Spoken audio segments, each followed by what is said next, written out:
عبداللہ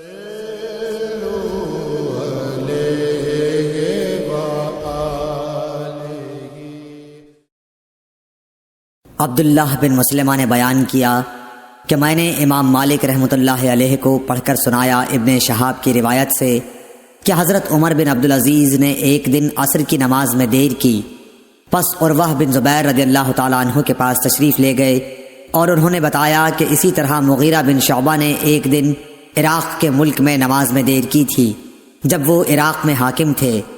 پس ابو مسعود انصاری عقبہ بن عمر ان کی خدمت میں گئے اور فرمایا، مغیرہ آخر یہ کیا بات ہے؟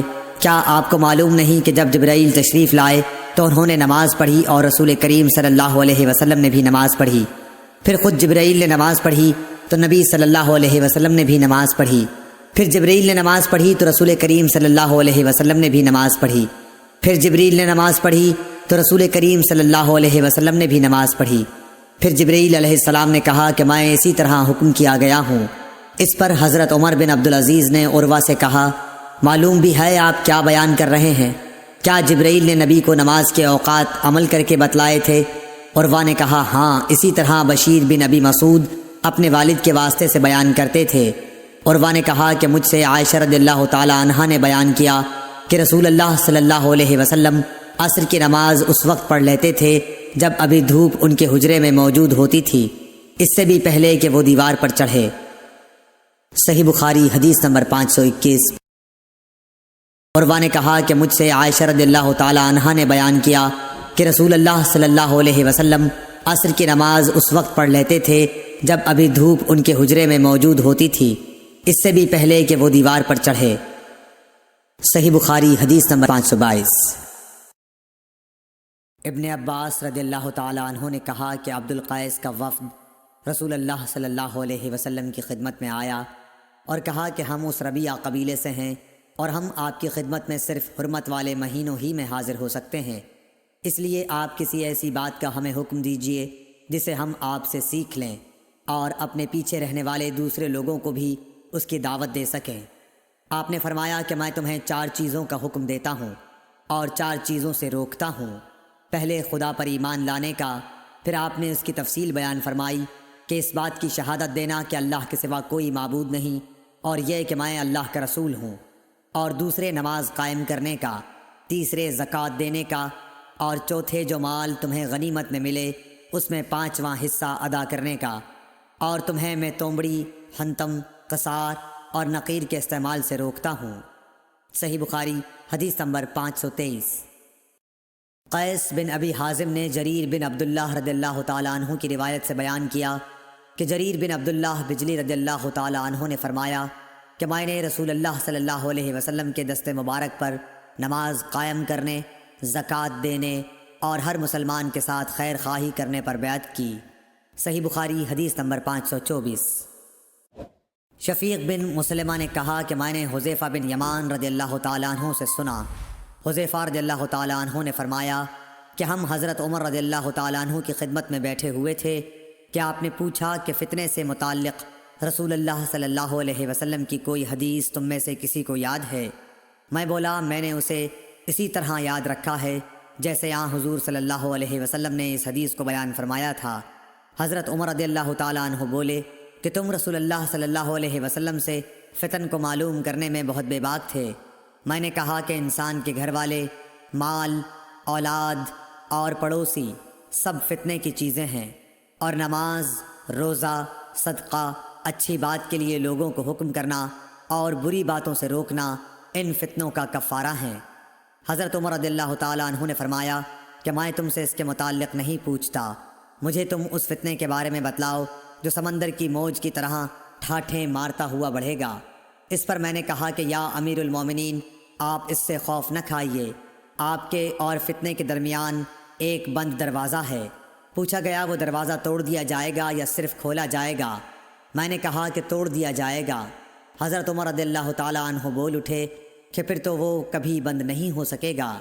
شفیق نے کہا کہ ہم نے حذیفہ سے پوچھا کیا حضرت عمر رضی اللہ تعالیٰ عنہ اس دروازے کے متعلق کچھ علم رکھتے تھے؟ تو انہوں نے کہا ہاں، بالکل اسی طرح جیسے دن کے بعد رات کے آنے کا۔ میں نے تم سے ایک ایسی حدیث بیان کی ہے جو قطعاً غلط نہیں ہے۔ ہمیں اس کے متعلق حذیفہ رضی اللہ تعالیٰ عنہ سے پوچھنے میں ڈر ہوتا تھا کہ دروازے سے کیا مراد ہے، اس لیے ہم نے مسروق سے کہا کہ وہ پوچھیں۔ انہوں نے دریافت کیا تو آپ نے بتایا کہ وہ دروازہ خود حضرت عمر رضی اللہ تعالیٰ عنہ ہی تھے۔ صحیح بخاری حدیث نمبر 525۔ ابن مسعود رضی اللہ تعالیٰ عنہ سے روایت ہے کہ ایک شخص نے کسی غیر عورت کا بوسہ لے لیا اور پھر نبی کریم صلی اللہ علیہ وسلم کی خدمت میں آیا اور آپ کو اس حرکت کی خبر دے دی۔ اس پر اللہ تعالیٰ نے یہ آیت نازل فرمائی کہ نماز دن کے دونوں حصوں میں قائم کرو اور کچھ رات گئے بھی، اور بلا شبہ نیکیاں برائیوں کو مٹا دیتی ہیں۔ اس شخص نے کہا کہ یا رسول اللہ صلی اللہ علیہ وسلم، کیا یہ صرف میرے لیے ہے؟ تو آپ نے فرمایا کہ نہیں، بلکہ میری تمام امت کے لیے یہی حکم ہے۔ صحیح بخاری حدیث نمبر 526۔ ولید بن ایزار کوفی نے خبر دی کہ میں نے ابو عمرو شیبانی سے سنا، وہ کہتے تھے کہ میں نے اس گھر کے مالک سے سنا، آپ عبداللہ بن مسعود رضی اللہ تعالیٰ عنہ کے گھر کی طرف اشارہ کر رہے تھے۔ انہوں نے فرمایا کہ میں نے نبی صلی اللہ علیہ وسلم سے پوچھا کہ اللہ تعالیٰ کی بارگاہ میں کون سا عمل زیادہ محبوب ہے؟ آپ نے فرمایا کہ اپنے وقت پر نماز پڑھنا۔ پھر پوچھا اس کے بعد؟ فرمایا والدین کے ساتھ نیک معاملہ رکھنا۔ پوچھا اس کے بعد؟ آپ نے فرمایا کہ اللہ کی راہ میں جہاد کرنا۔ ابن مسعود نے فرمایا کہ حضرت صلی اللہ علیہ وسلم نے مجھے یہ تفصیل بتائی، اور اگر میں اور سوالات کرتا تو آپ اور زیادہ بھی بتلاتے، لیکن میں نے بطور ادب خاموشی اختیار کی۔ صحیح بخاری حدیث نمبر 527۔ ابو سلمہ بن عبد الرحمن بن عوف رضی اللہ تعالیٰ عنہ نے حضرت ابو ہریرہ رضی اللہ تعالیٰ عنہ سے روایت کیا ہے کہ انہوں نے رسول اللہ صلی اللہ علیہ وسلم سے سنا، آپ فرماتے تھے کہ اگر کسی شخص کے دروازے پر نہر جاری ہو اور وہ روزانہ اس میں 5 دفعہ نہائے تو تمہارا کیا گمان ہے؟ کیا اس کے بدن پر کچھ بھی میل باقی رہ سکتا ہے؟ صحابہ نے عرض کی کہ نہیں یا رسول اللہ، ہرگز نہیں۔ آپ نے فرمایا کہ یہی حال 5 وقت کی نمازوں کا ہے کہ اللہ پاک ان کے ذریعے سے گناہوں کو مٹا دیتا ہے۔ صحیح بخاری حدیث نمبر 528۔ حضرت انس رضی اللہ تعالیٰ عنہ نے فرمایا کہ میں نبی صلی اللہ علیہ وسلم کے عہد کی کوئی بات اس زمانے میں نہیں پاتا۔ لوگوں نے کہا نماز تو ہے، فرمایا اس کے اندر بھی تم نے ضائع کر رکھا ہے جو ضائع کر رکھا ہے۔ صحیح بخاری حدیث نمبر 529۔